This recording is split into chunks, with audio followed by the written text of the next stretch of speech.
This picture is the reason why police officer Choni Kenny lost her job and also is now facing time in jail.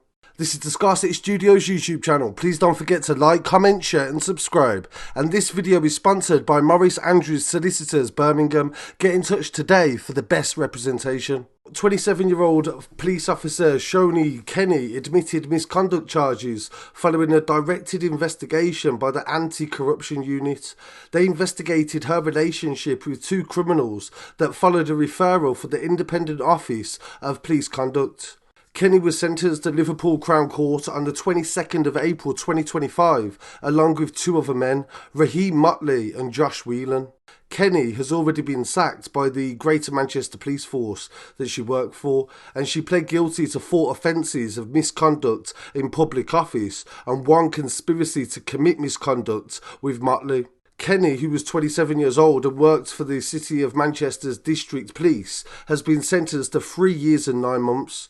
Mottley, of no fixed abode, was sentenced to 2 years and 9 months, and Whelan pled guilty to 3 charges of possessing an illegal phone in prison, and he was sentenced to 2 years and 8 months. The police discovered that Kenny, the police officer, was in a relationship with Whelan initially, and he was in prison and she was a serving officer at the time, and the pair would communicate with mobile phones, paid for and delivered by Kenny. During the investigation, the police discovered on prison CCTV that she was visiting Whelan in Forest Bank, dressed in her police uniform. Shortly after, they split up and Whelan was released, and Kenny then started a relationship with another criminal called Mottley. He was under investigation by GMP and had moved to Spain.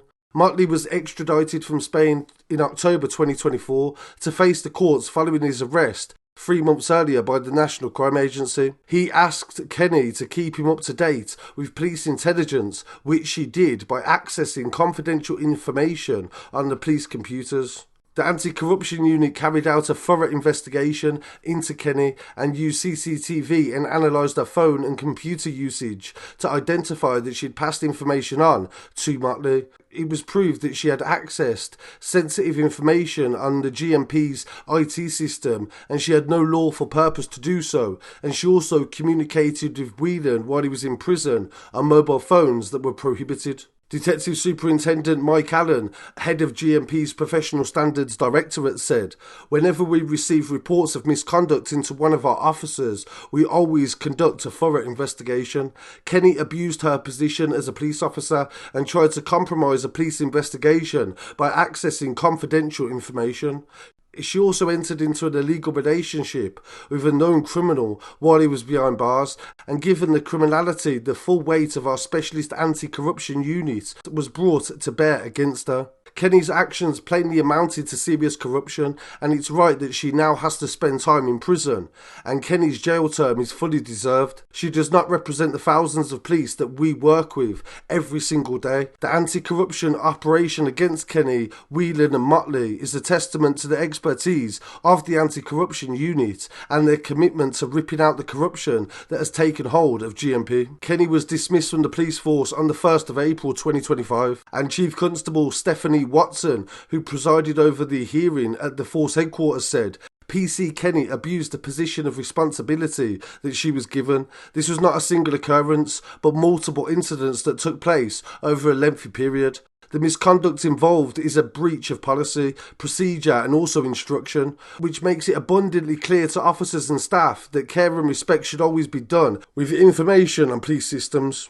The criminal misconduct included the conducting of undeclared intimate relationships with 2 people with serious criminal associations. In the furtherance of their relationships, the officer accessed police systems unlawfully for both males. Police information and intelligence was shared on. PC Kenny's offending behaviour was simply unacceptable. Her accessing and sharing police data with active criminals is a tangible manifestation of a distinct lack of integrity, decency and moral fibre. Adam Richardson from the CPS says, as a police officer, Choni Kenny was trusted to uphold the law and protect the public, yet her conduct fell far below what we expect from her, and this is the behaviour of known criminals. Kenny then passed on information to criminals, and she accessed the police computers without any reason to do so. So I really look forward to hearing what the viewers have to say on that story. And do you believe that her sentence was fair, or do you believe she should have got longer? Let me know in the comments. In some other news, staying in Manchester, police have revealed the information about an operation called Vulcan. There was an investigation into drug dealers operating in Piccadilly Gardens. The North West Regional Organised Crime Unit launched an operation and used covert tactics to try to build a case before raids that commenced this year. Before the operation was launched, they established there were several drug lines operating in the local area, and they viewed the city centre as an attractive place to commit crime. In order to tackle this issue, they started this initiative. Police identified several drug lines that was operating across Piccadilly Gardens and also North Manchester and pushing drugs to customers. After several operations over several months, police gathered enough evidence to strike, and on the 14th of May 2024, over 300 officers executed 23 warrants across Greater Manchester, and 24 alleged drug dealers were held in police custody. They have now released video footage of some of the chases and also a lot of the suspects, and one aspect of the operation targeted a drugs line that was working in and around Ardwick Green Park. The area was well used by children, the police said, and it was a key walking route for a lot of pedestrians, and unfortunately over time criminal gangs had exploited the park to engage in illicit sales of drugs.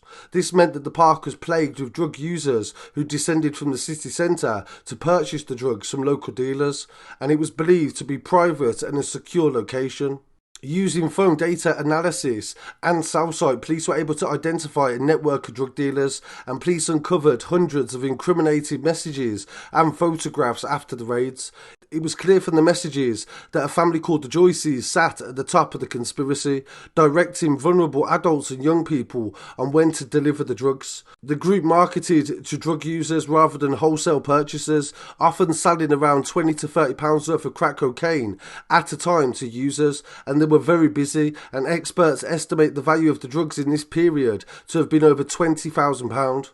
As the investigation developed, police identified that the group were exploiting teenagers to sell drugs also, and from extensive phone work they were able to understand that who the victims were and offer them educational activities to safeguard them. Police seized large quantities of crack cocaine from various addresses during the raids, and also cash and debtors lists. The operation also focused on Piccadilly Gardens, known as Black Piccadilly over the years, owing to the secluded nature of the location.